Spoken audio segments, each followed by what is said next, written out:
आरोग्य नीतीतर्फे रानभाजी या स्पर्धेत मी सहभाग घेऊन मी सीमा जाधव रानभाजी का खावी आणि रानभाजीचे महत्त्व काय आहे हे मी पटवून देणार आहे। मी रानभाजी निवडलेली आहे, हे टाकळा, तिला बोलतात तरोटा। ती कशी नीट करायची असते, फक्त त्याची पानं घ्यायची असतात, फक्त पानं। हे मी दाखवते आता। ही मी पानं निवडून ठेवलेली आहेत ऑलरेडी। मी टाकळा धुवून घेतलेला आहे, टाकळा धुतलेला आहे। आता आपल्याला टाकळ्यांसाठी कोणतं साहित्य आहे तर तुरीची डाळ, कांदा चिरलेला, जिरं, मोहरी, मीठ आणि आपल्याला हे ना हिरवी मिरची आणि लसूण याचा आपण ठेचा करतो ना तसा मी बनवलेला आहे। आणि आता मी तुम्हाला तरोटा आणि टाकळ्याची भाजी कशी बनवायची हे मी तुम्हाला सांगते। आता गॅस पेटवलेला आहे, गॅसवरती तेल टाकलेलं आहे। तेल टाकल्यानंतर मी जिरा मोहरी टाकत आहे।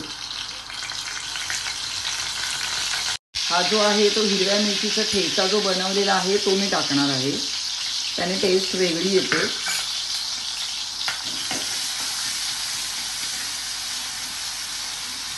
त्याच्यानंतर आपल्याला जेवढा हवा तेवढा आपण कांदा टाकणार आहे।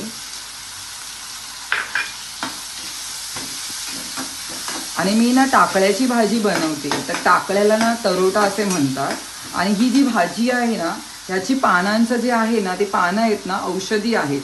ही भाजी उष्ण आहे, उष्ण असल्यामुळे आपल्या शरीरामधला कफ पित्त आणि तो दोष असतो तो कमी होतो। म्हणून आपल्याला रानभाजी, पावसाळ्यामध्ये नेहमी रानभाजी असतात, त्या आपल्याला नेहमी खायचे असतात का, तर जेणेकरून आपल्या शरीराला पोषक द्रव्ये, कार्बोहायड्रेट, मिनरल्स हे सगळं मिळेल। म्हणून आपण रानभाजी ही नेहमी खायची असते। आणि मी तुम्हाला जी सांगते ती टाकळा ही भाजीचे महत्त्व आहे। टाकळा ही भाजी आमची आजी नेहमी म्हणायची की ही भाजी जी लोक खातात सकाळ संध्याकाळ, सांज संध्या, म्हणजे सकाळ आणि संध्याकाळ 7 वेळा जो कोणी ही भाजी खातो ना त्या भाजीमध्ये, भाजी खाल्ल्यानंतर सांधेदुखी हा आजार कायमचा निघून जातो असं आमची आजी बोल।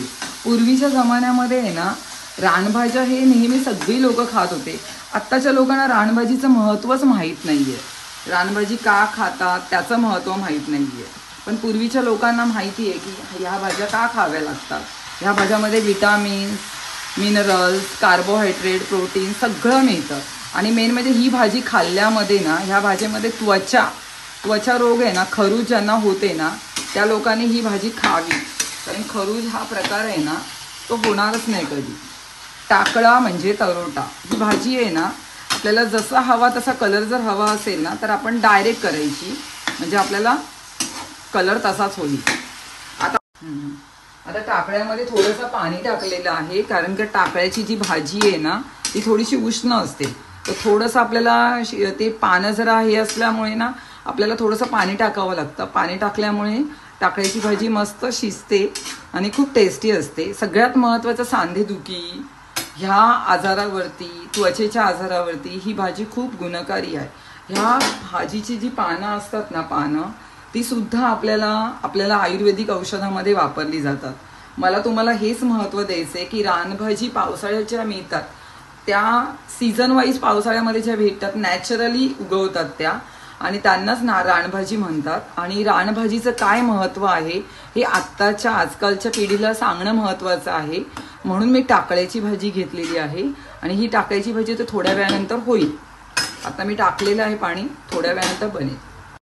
आता भाजीमध्ये मी लास्टला शेवटला मीठ टाकलेलं आहे, कारण का लास्टलाच मीठ टाकते भाजीचे मीठ। आता ही सगळी भाजी तयार झालेली आहे टाकळ्याची, पाहिली ना तुम्ही। आता टाकळ्याची भाजी तरोटा, मी तुम्हाला रानभाजीचं महत्त्व दिलेलं आहे, त्याच्याबद्दल थँक्यू व्हेरी मच सर।